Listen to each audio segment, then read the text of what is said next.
5696, you get something special for you and yours, and you will be excited that you did. Let's begin with the Daily Graphic this morning, and the Daily Graphic talks about O2 is best teacher.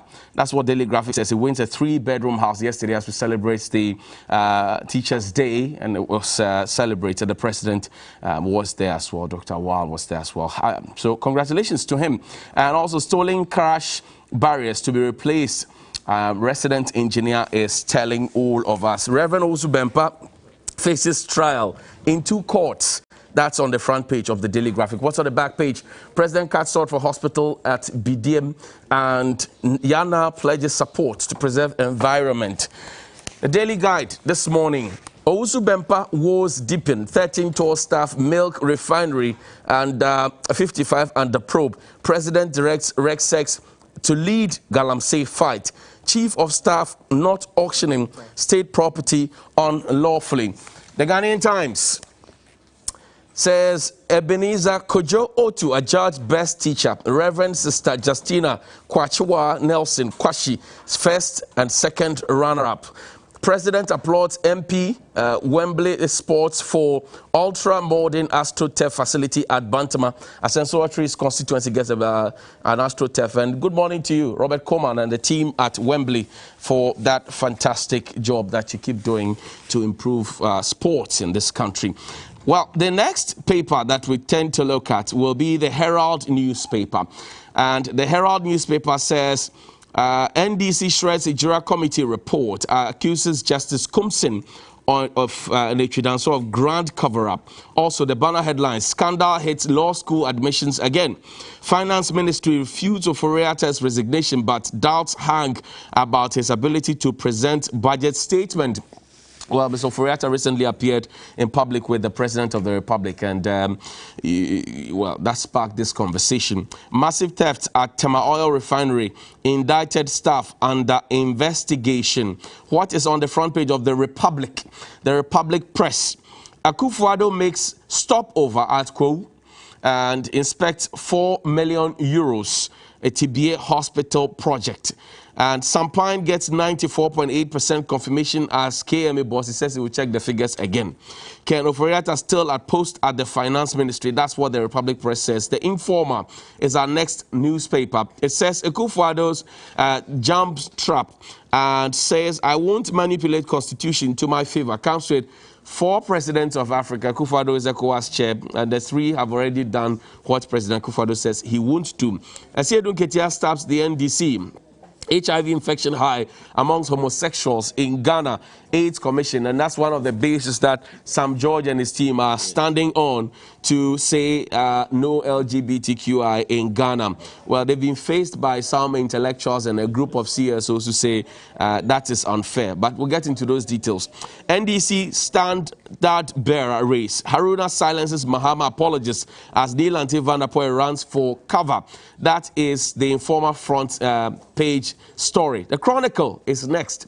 The Chronicle says Jubilee House Director Frema Oseopare not unlawfully auctioning state properties, and also Akufo-Addo inspects €4 million a TBA hospital project. NDC rewrites a Jura report, and anti-Wotu Beji bill story riles Professor Prempen turns gun on the Chronicle. The Chronicle getting very, very graphic this morning. The Finder newspaper claims that Chief of Staff was involved in sale of 9 cars false. According to the Chief Director, Tema Oil Refinery indicts staff over massive product losses. Teacher first policy critical to equip teachers, deliver quality learning outcomes, according to the President. And 1D1F President Akufo-Addo commissions garment manufacturing factory in Koforidiasi towards the eastern region of the Republic of Ghana. My guest this morning, Dr. Bernard Okoboy.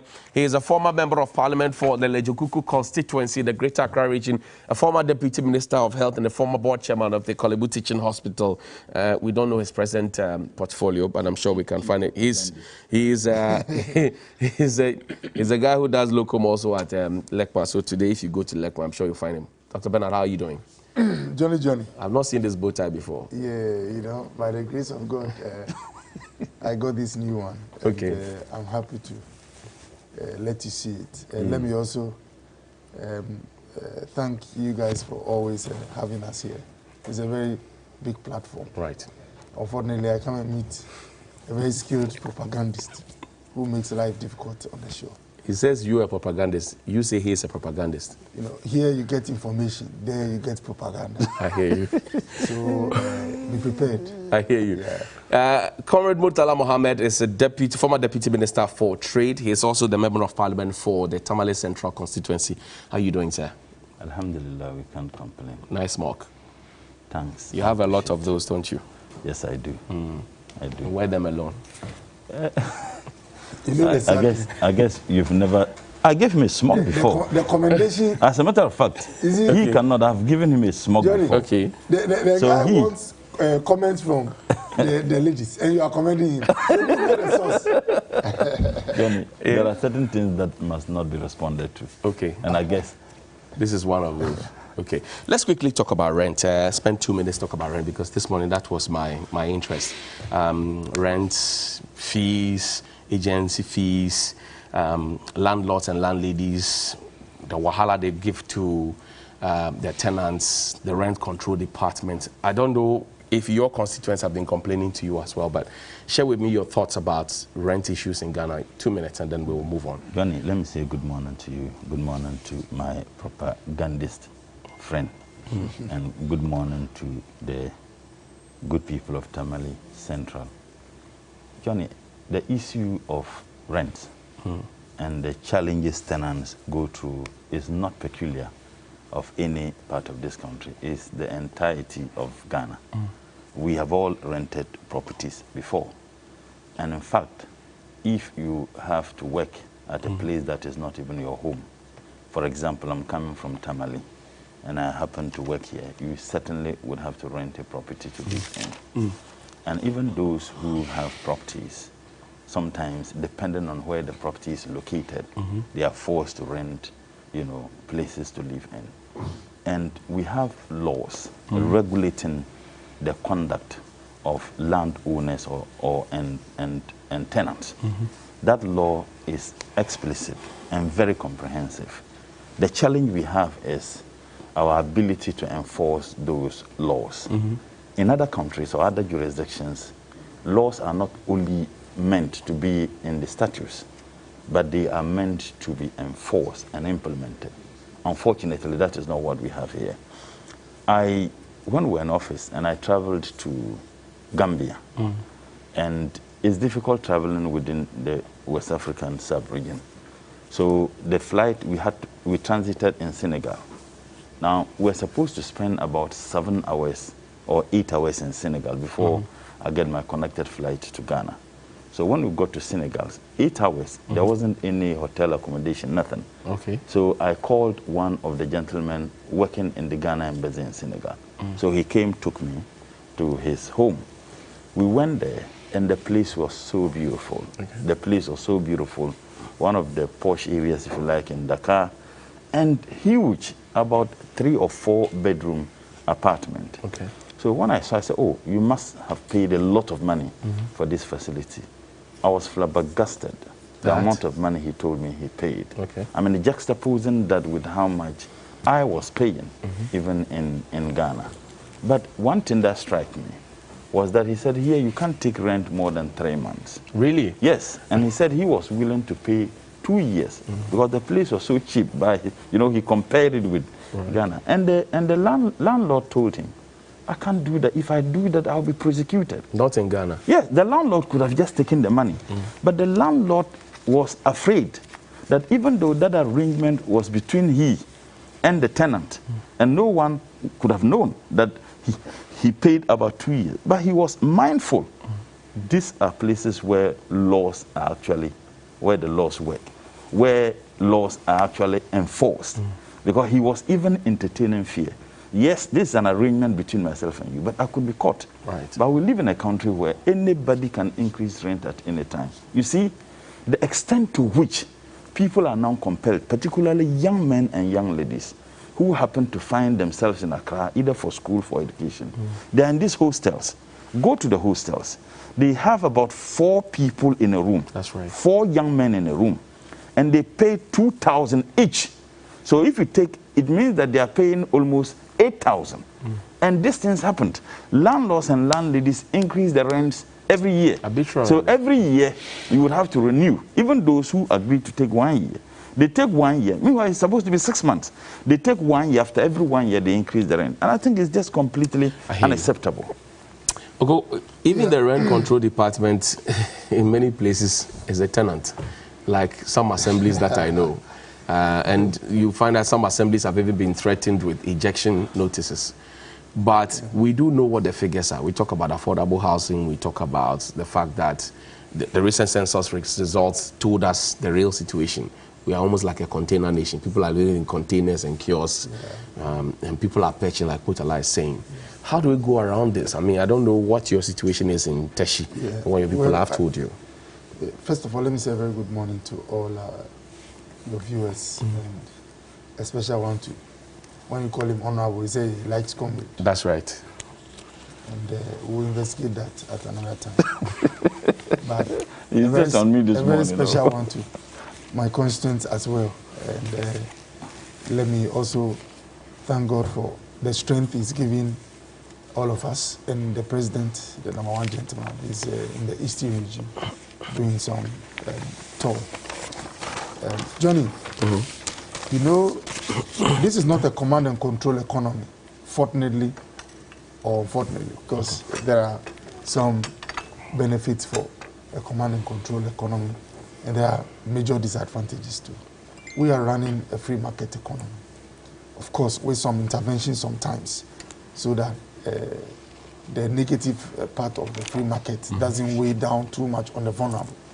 But the point I want to make is that in the free market, it is the demand and the supply available that usually determines where the equilibrium lies. And the equilibrium happens to be the price. So, yes, what government can do or what the state can do is to try and enforce regulation that reduces abuse. But the bottom line is that even with regulation, if your supply situation is bad and the demand is huge, it will be difficult for prices to go down, because that's a natural, how do you call it, phenomenon in the market. Now, data is key in solving this problem. In fact, there are many factors. When you look at the factors accounting for this, rural-urban migration is also one. People trying to come to the center. That's right. And all that. That's right. If people are, I mean, if you are somewhere in Chebi or Enyinesi or and you want a room, you might get 1 room, 2-bedroom for 50 or 40 Ghana. Not entirely so. I have friends in Enyinem who are paying 300, 350 for a single room. Usually what happens is that even at such places, when you rent around a busy center, so let's say if you want a house, a room around the hospital, then schools. Exactly, a school, because they know there's something that attracts you. But the point I want to make is that once you have a lot of migration to the center, it increases the demand. And unfortunately, people who come into the center from outside might not be economically strong. They now want to come and grow themselves. And that's where you have kiosks and people being abused and all that. But data is also important. Sometimes landlords charge certain prices because they can't really track the background of the person to get some assurance that, look, let's say if your biometric details can be accessed from a database. When Johnny comes to me, I check and it is true that this is Johnny. He works with TV3 or this media. This is his salary level, not exactly a salary, but it's in, let's say, stage 4, stage 5. So I have the assurance that, look, if I give Johnny even 2-3 months, I mean, he wouldn't vanish when the 3 months is due or after a month and run away or anything. So because you are in an economy or a country where you can't really get a solid background or the one you are dealing with, sometimes landlords want to put all that risk into the bill. So that if anything happens, well, I mean, 2 people run away, but the charge from 5 people will solve that problem. Right. So, Johnny... But then if you, for example, if landlords will go to the rent control department, fill that form, and then they will get, they have some fees they collect, some bit of insurance and all of that, or if the house is properly insured, this situation will not arise. No, you know, like I said, enforcement.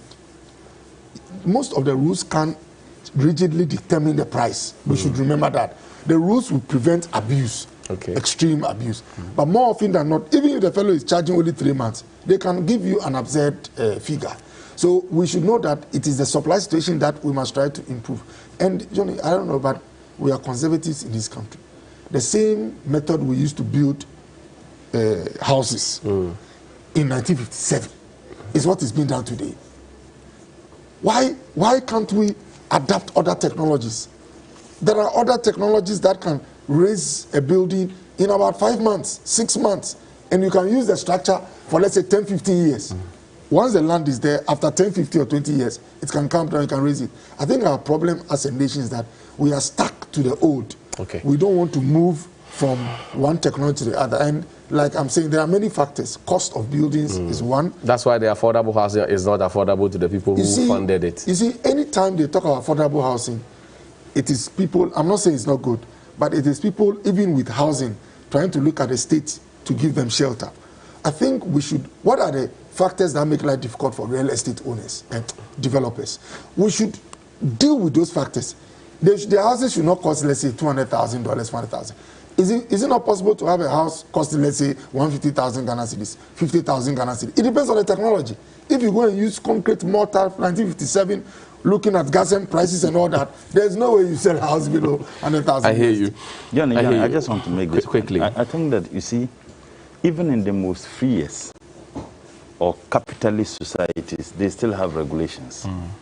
They still have laws that regulate the conduct of actors. To be very honest with you, so the idea of we running a free market society, for me, is not the issue.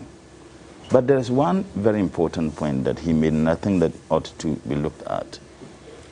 People make payments before they even use the facilities. That's correct. Which is not what the law says. Exactly. So to check the background of people here, and for which reason you entertain fears that the person may abscond after staying there 3 months or 6 months, wouldn't be a significant problem. But people make the payment because they know that there are not many options. You see, if Oko, you and I are looking at the same facility, the landlord is calling it a hot cake. The agent has taken you there. The demand is high, but it's just one supply. But John, even the agent, you know, agent fee sometimes is almost half of the price you pay. They say it's 10-15%. I mean, that is so They huge. decide. Exactly. So I think that we need to look at it. Johnny, he said something which I don't want to forget. My background is planning. When you have urban sprawl, when you have more and more people converging to the center, after some time, the value of property in that area reduces. Because people would want to move outskirts. Right. Because when you stay within, for example, within the center business district, noise, the inconveniences, security, traffic, the value, except commercial properties. But residential properties, the value reduces. And I think that's where the problem is. When I sit down and I look at Libya, sometimes I weep. They had facilities, flats that were provided for people working for the state, but not residents of the places that they were working. I hear you. And all these things have been demolished. Thank you very much. So you can join us with your thoughts and comments here on TV3 New Day. We'll share them with the rest of the wonderful world. Now, yesterday, we were shocked by a statement that was released from the quarters of the Tema Oil Refinery, talking about the fact that some liters of oil had gotten missing and all of that. I'll read the statement to you briefly while we put it on the screen, and then also we'll share some detail with you of how some 14 officials have been interdicted and have been asked to stay away from the Tema Oil Refinery for some time. And that's the statement on your screen. It's dated the 5th of October, 2021. Product losses at Tema Oil Refinery, TOR, Interim Management Committee commences investigations. Now, it says, 1, in order to eradicate or reduce product losses at Tema Oil Refinery to the barest minimum to enable TOR realize its vast potential, the Interim Management Committee, as part of its mandate, commenced investigations into product storage and transfer losses. 2, below are some of the incidents of product storage and transfer losses that have so far been discovered in the process. A, the disappearance of 105,927 liters of gas oil on the 4th of September 2021, which belongs to a BDC client. B, the wrongful loading of 252,000 liters of aviation turbine kerosene instead of regular kerosene into BRV trucks at the loading gantry between 21st and 25th September 2021. C, the disappearance of 18 drums of electrical cables worth 10.4 million Ghana cedis from the technical warehouse of TOR discovered in April 2021. D, the disappearance of LPG belonging to a client between 2012 and 2015, as a result of which TOR became indebted to the client to the tune of $4.8 million as confirmed by Ernst & Young audit. E, loss of NAFTA to a BDC client. 3, consequently, a number of staff members who hold various positions of responsibility with respect to the transfer of products have been queried and interdicted pending the outcome of the investigations. 4, while the investigations are ongoing, we urge all staff to remain calm and rest assured that the investigations are being conducted in accordance with due process of law. Anyone cleared in the process will be recalled from interdiction, while any form of liability will be dealt with in accordance with the law. This ends the Interim Management Committee. Okay. Now, Tamayo Refinery, we've been talking about it, trying to get it very refined, because this doesn't prove any form of refinement. If you've ever been to TOR before, you know that the security is heavy. You have NIB or BNI officers, national security, you have GRA, everybody is watching and looking. So before a drop of fuel is moved from that location, the checks would have to be done. Before anything moves out or anything moves in from one office to the other, it had to be confirmed. How is it that we sat down for such quantum of oil, electrical cables and all of that to be missing before we are now putting out this statement to say we have set up a committee to investigate? So why are the security there? Well, Johnny, let me say that it takes human beings or people to build. It takes human beings or people to destroy. It takes human beings to sustain or nurture an inefficient system. It takes sane human beings to address it. I'm saying this just to more or less put it in perspective that the kind of environment, working environment, that allows these things to happen, I suspect strongly, or the kind of leadership that allows this to happen, is not the same leadership we're having now. And that is why companies, most efficient international companies, don't joke with rotation of their branch managers or heads, Johnny. So that whatever is happening at one place, when a new person comes, you normally will do an audit of the system, and give a report, so that if anything happens, the liability is not ascribed to you, assuming it existed before you came. I suspect a gentleman who is gone there, I think I stand to be corrected, Edward Boating. That's right. I'm sure immediately he looked at the situation and did his assessment. He's identified these serious liabilities. I'm using my words well. Whatever happens is a liability. Whether it was intentionally commissioned as a criminal act or it was due to gross negligence, the investigations will show. But I am happy that there is a new leadership that is alerting us of all this. But really it tells us how worrying things can be or are at certain places in this country. And when we talk of Ghana as a whole, it is a collection of what happens at all these places that tells the nature of the state. And I only stand with Mr. Edward Boating and would encourage him. We'll call on all the state bodies like BNI, okay, now is NIB, the police, and all those that he will be counting on, because obviously he's not a CID officer. He's identified these things. They use words like disappearance. Right. I don't know. Say the electrical cables disappeared. You know, I went to Presec. Right. Legon. And I mean, when you go to Presec, words, you don't suffer or struggle with the appropriate word. I wonder whether this is the appropriate word to use. That the cables disappeared. The word disappearance, even with the barrels. Magic has happened. I mean, if you say unaccounted for, I think that is better. You know, all this, if you go to Presec... But they are there, they saw it. Magic insecticide chop. You know what? And the reason why disappearance, I don't want disappearance to come, is that we are dealing with alcohols. Most petroleum products are alcohols. And alcohols actually are volatile. So whenever you have them, there is some level of evaporation loss you can make. Right. But they are very marginal. But when you use disappearance in this case, you might force some scientists to think that we are talking of hundreds or thousands of barrels having evaporating, you know. But on a serious note, even the word, maybe they mean well, but these are things that have not been accounted for. We are supposed to undertake investigations that will tell us what happened to them. Is it your view that, for example, the governmental influence and intrusion, I should use that, and as a lawyer, it's a meddlesome interloper, not interfering too many times, and that's what is causing this particular Johnny, situation. you know what? History teaches us a lot. Most economists, most modern nation builders have stated a maxim, which is very powerful, and almost always true, that nations should not run a business. They can be owners of a business. You can get some shares. If you go to Europe or America, most of the, like let's say the company that supplies gas in Germany is not run by the state, but because it's a very vital service provider, when you go in there, shareholding, the state has shareholding. Big interest. Exactly. So the potential for Tor is huge. We've all said it.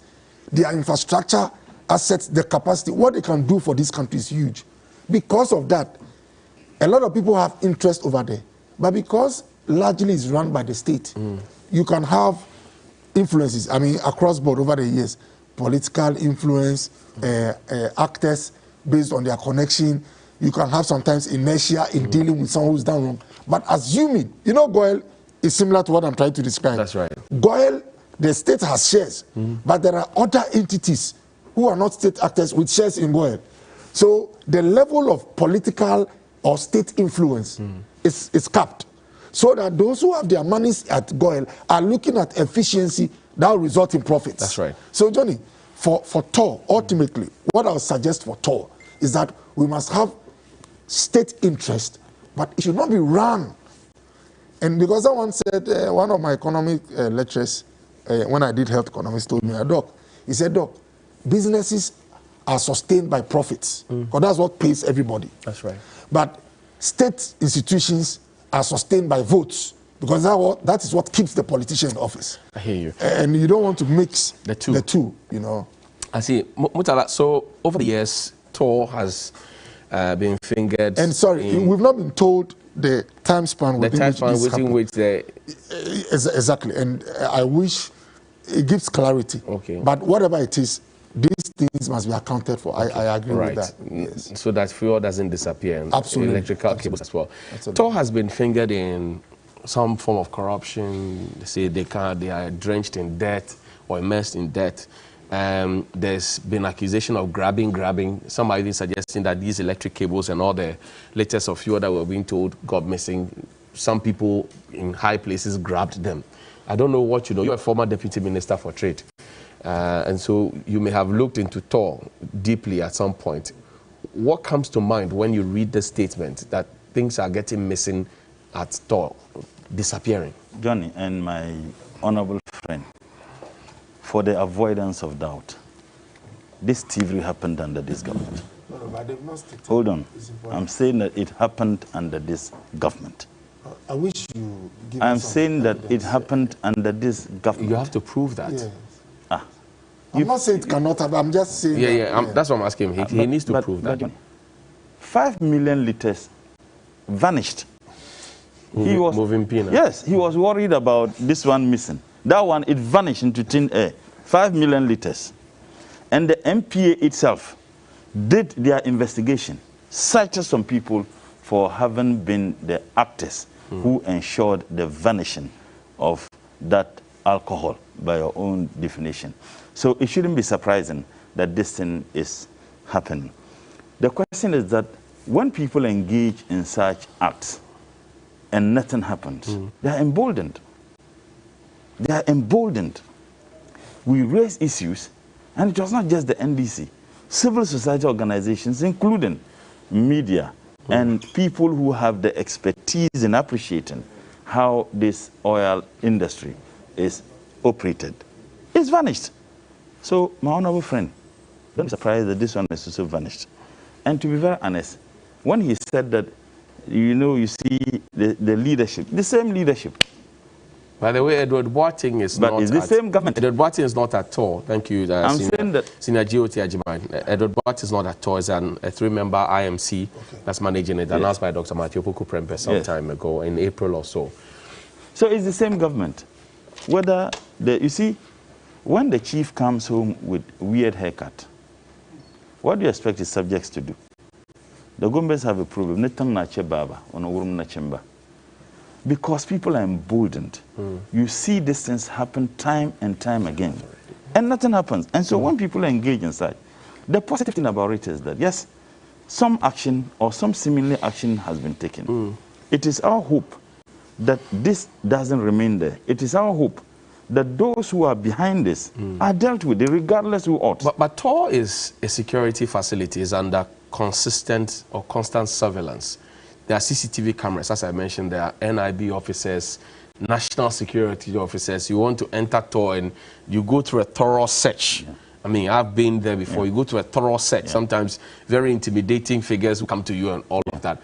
How is it then that with all these security checks in place, things get missing? Do you suspect connivance? Either there is a bounded complicity of leadership at TOR, whose mandate it is to monitor and supervise how things are happening there.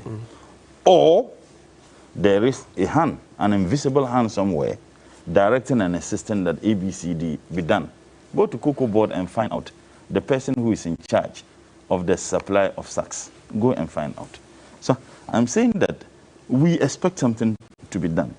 At least unlike the moving Pina, we expect action so that we can nip this to the bud. But you're in Parliament. You should be asking those questions. You are going back very soon. Yes, we will. You ask the questions. We will. We will demand that something be done, because you see, we are talking about taxpayers' money, and it is true when you raise the issue about the challenges that TOR is engulfed with, for which reason the services that the people of this country expect from them is nothing to write home about. Now, if you have already a desperate institution, an institution which is bereft with a lot of resources because they are indebted, things that you are supposed to do, they are not able to do that. At the end of the day, their indebtedness is heaped on the ordinary Ghanaian, a Ghanaian who cannot even pay his rent because it's an institution that must survive. Now you have people who are given the responsibility to man these institutions. They themselves are engaged in these things. I think that it is worrying. So what I would say for now is that I would want to give the benefits of the doubt, that they have made this known to us. Let's see how it runs. At least we pray that we will not have another moving Pina at hand. I hear you. Yeah. Okay. Yes, you want to have the bite. All this, my brother has not given us the evidence that it happened under your government. It's not. Oh, but I think that's a fair point. Hold on. When we had, you're using the moving Pina as a basis for... I'm saying that it's not surprising. Look, whether it, you see, when he made that statement, I knew that he was trying to deceive the viewing public into thinking that yes, this may happen under the NDC. That's what he was trying to do. He was trying to deceive. Why? Since when? This government has been in office for 6 years now. So are you telling me that it took them 6 years or more than 6 years to identify? Oil comes at any point in time. It doesn't take an oil that they have, which will last for 6 years. Can I read paragraph D of the TOR release? It says, D, the appearance of LPG belonging to a client between 2012 and 2015, that's under you, as a result of which TOR became indebted to a client to the tune of $4.8 million, as confirmed by Ernst & Young audit. That's the only one that is attributed to Murtala's government. But the rest, 105,000 92 liters of oil and gas, 4th September 2021. That's under you. Yes. Hold on for me. You were happy when I read his. Let me read yours too. The wrongful loading of 252,000 liters of aviation turbine kerosene. It happened between 21st and 25th September. And then also it talks about disappearance of 18 drums of electrical cables worth 10.4 million from the technical storehouse of Tor, discovered in April 2021, which was when the IMC was constituted, and the loss of NAFTA to a BDC client. All of those happened under you. What the NDC is cited in, I suppose, between 2012 and 2015 is $4.8 million US. Hold on. Johnny, listen. We should not mix up things. Okay. We are talking about missing oil. They are talking about an indebtedness occasioned by certain things. It's completely different. In any case, by loading wrong. Yes, I'm saying that is the indebtedness. If you read the report, we are talking about missing, and he lamented how oil could be missing, and he brought in his scientific terms of it being an alcohol and others. So let us not mix two things. But in any case, he spoke truth, Johnny. In any case, he spoke chemistry. Chemistry lectures. In any case, Johnny, this government has been in office for 6 years now. 6 years. So it should take them 6 years to detect that something like this, then God save this country. But I'm saying that, we have to move on and swap one was more scandalous than this one. Johnny, you know, but you are hopeful that something will be done? I expect something to be done, but I doubt, because we've seen that coming events, they say cast their shadows before. Johnny, you know what? Finally, I will on this not one. for a minute make an effort to shield a member of my party or this government who has commissioned crime. Johnny, I know your viewers are discerning. Right. I just wanted us to get clarity in terms of the span, so that we are not tricked into thinking that this is this is unique to a particular government. It is possible it's a systemic thing. It's a structural problem. Once you get a better view, then your approach is well drafted or well crafted. That's the first one. And let me also clarify here. I mean, people can do mischief. I'm not saying that's what they wanted to do. When I said chemicals were volatile, remember, I cited the word used and said I wouldn't. It cannot disappear. Exactly, because in chemistry, those things are the chemicals themselves are alcohols. So when you use disappearance, you might be suggesting to someone that they evaporated, which is not the case. We are talking about some form of unaccounted for fuel. I hear you. And yesterday, sorry. And lastly, you know, because your viewers are discerning, when you use words like deceive and all that, I only ask for better clarity, further particulars, which helps the one watching and listening to get a better. I hear you. Thank you. I would want to know which scientific process led to the vanishing of the 5 million liters. Was that one? I think that. I've not said this is due to science. I'm rather citing the word used that it's not appropriate. So that one, what would we say? Just like this, it was unaccounted for. It vanished. Either someone misapplied it or sold it, or it was unaccounted. I hear you. Yesterday, the NDC held a press conference. In Mutala, your party is stuck in saying, for example, that the three-member interministerial committee, three-member committee of inquiry that was set up by the Minister for Interior upon the orders of the President of the Republic to investigate the disturbances at Nigeria, sought to cover up wrongdoing on the side of official dom and the military and security agencies and try to keep blame rather on the family. You're also asking for the head of Simon Osei Mensah, who's the Ashanti Regional Minister, who made the call for the deployment of the military to the area and other things. But the people who sat on the committee, Professor Vladimir Inchudanso, has insisted that, look, they did a clean job. It was not their job to get into some of the domains that you're complaining about. And so this is the report. Allow government to act on the report. Why are you still commenting? Johnny, I have had a long-standing relationship with Professor Vladimir Inchudanso. He is one distinguished person with whom I have tremendous reverence for. As a student leader in University of Ghana campus, he was then the dean of students.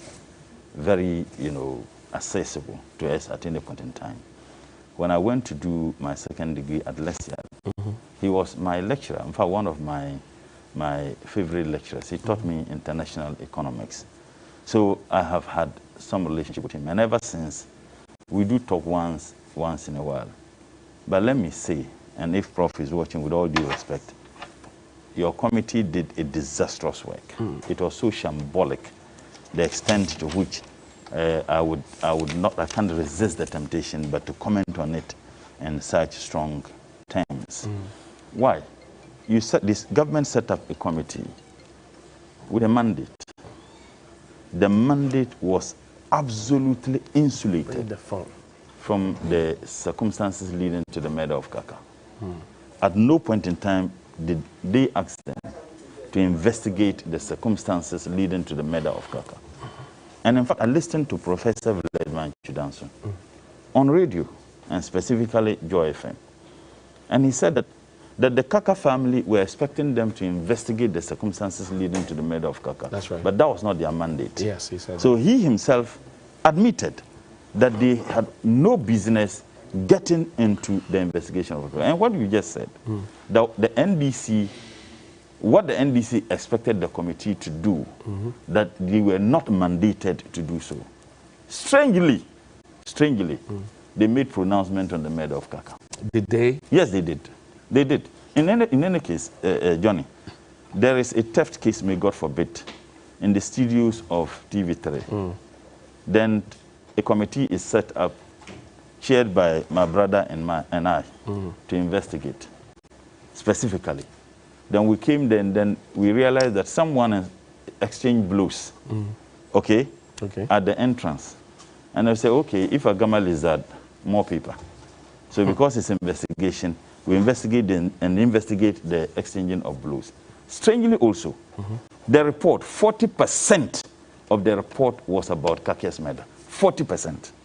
Now, I find it difficult to compare the two.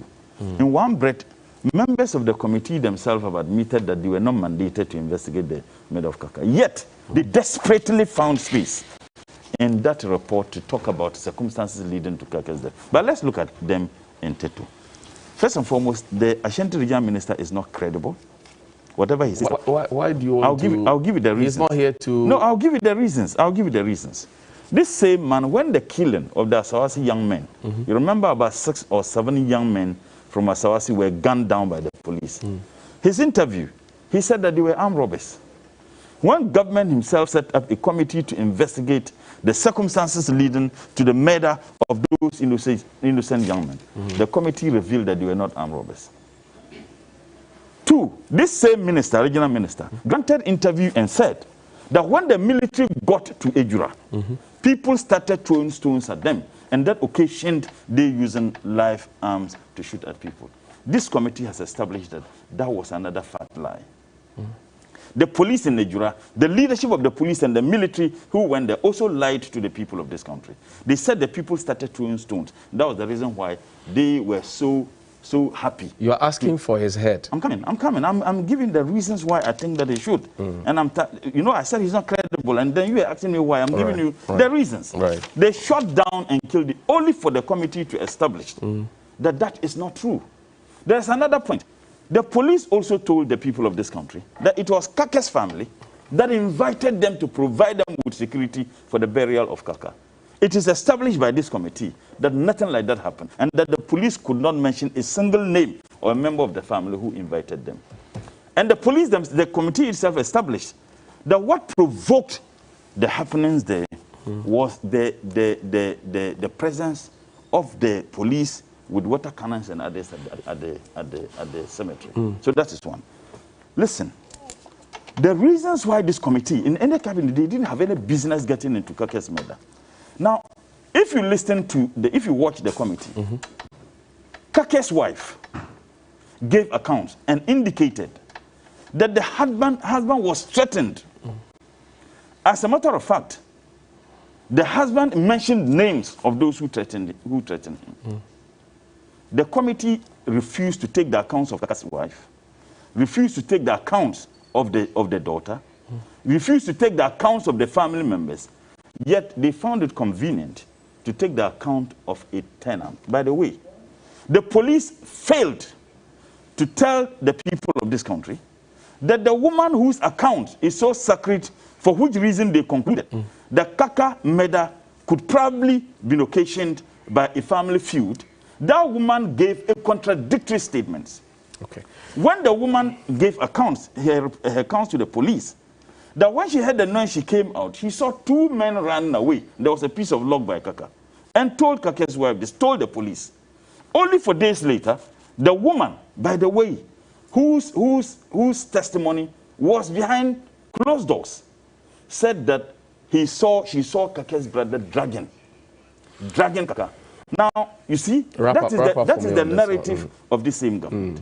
Now, if you read Daily Guide, the day after the report came out, Daily Guide banner headline was that Idi killed Kaka, says the committee. So without empathy, without sympathy, they are now attacking the family because that family is not an elite family. They are a very humble family in a corner somewhere in a Jura. Another very important point which must not be left unsaid. That's your final Johnny, one. another very important point. Now, the reasons why they decided to come to that outrageous conclusion that Kaka murder had nothing to do with his social media activism was because a witness who appeared before the committee presented videos, and that those videos for them were speculative. The accounts of Kaka's wife were speculative, and at no point in time did the video suggest a threat of Kaka's life. Now, in the first place, they also said that because the woman, Kaka's wife, refused to report it to the police. What a disaster. You're asking? Before the woman appeared before the committee, the woman reported the case to the police. Okay. The committee ought to have known this because the docket was made available to the committee. So desperately wanting to absolve government of the murder of Kaka and other young men. So you're asking for the head of General Apo, who is the General Officer Commanding for the Central Command. You're asking for the Lieutenant Colonel at 4BN. You're asking for the head of the DSP at Ijura, and then the regional minister, and then Salisu Baba, who is gone, left office on his own. I mean, have you read the recommendation on Salisu? Now, yes, but he said he should be. The man did not even apply for re-nomination. Okay. Now, if that doesn't happen, what next? Well, are you surprised? No, I'm asking you. You are making demands. Are you also West Wagon? What happens? Nothing happened. Several killings in this country. What happens? Under this government, nothing will happen. But we will not stop demanding. The good people of this country would insist that for a moment, this government should behave and act responsibly. I hear they you. Won't. Thank you. Ogo, take a bite on this one. Yes, I'm told that time is up, but I'm borrowing 2 minutes for you. So good. that 2 we can, minutes yes. good. When you have a fine case, you don't need so much time. They're asking for heads. I've been given the impression that Murtala was saying we've been in power for 6 years. This is the 6th year. I think this is the 5th year. If he said 6th, maybe it's informing the public. Yeah, okay. Yeah, but it's not 6th year. We're in the 5th year, you know that. Yeah? Just for precision. Johnny, now, when you say the work of the committee is shambolic and disastrous, that is a categorical statement, which is not fair to the committee. Why? Being a human, entity, there might be imperfections. Right. If you list them or itemize them, we can take a look. But let me say one thing, that the committee helped us to get a broader perspective. Because one of the motives that were thrown out there for possible murder was social media activism. It's a fact that he does social media. But because the wife said people are threatening him, it is one possible place to look at if you're trying to track or find out motive for murder, and for that matter, the murderer. Okay. But one other one which came out, which we didn't know, I didn't know until the committee sat, was that his own biological blood brother physically was seen by a tenant dragging him in the night. And the lady, please, but she said it. Allow him. And the lady said she didn't sleep on what she observed. She went to Kaka's wife and the mother and told them, I've seen your husband being dragged physically by his elder brother. And what was one gap, when they are doing crime investigation, they identify gaps. One gap that came from Kaka's wife, a gap, was that she said, yes, my husband had been threatened by some people, but she didn't mention that in the night, the co-tenant came to inform her that I've physically seen your, husband being dragged. These are gaps that makes investigators want to ask more questions. But Johnny, just to say that the person or the place where the murder of Kaka or the murderers will be determined conclusively. It's the courts. Right. This attitude of the NDC trying to turn themselves, the courts are there. They are asking for heads. The head You of see, General Paul, if you DSP, are looking for Kaka's Simon murderer, Osemensa. the committee never stated who the murderer was. They only said please. They said we've gotten different narratives. One more up, but one came from the tenant, physical observation. The other was suspicious. Align. Anytime politicians try to determine criminal matters, they only muddy the process and they don't do any good to the family. Okay. This talk of a humble family, a humble family somewhere in the July. Have you read the statement of the family? Let the courts decide. Okay, let's read some messages. Prince Henry in Kofredia says, good morning, Johnny. The future is pregnant. We live in a country where teachers go to work or Teachers' Day and the rest are on Farmers' Day.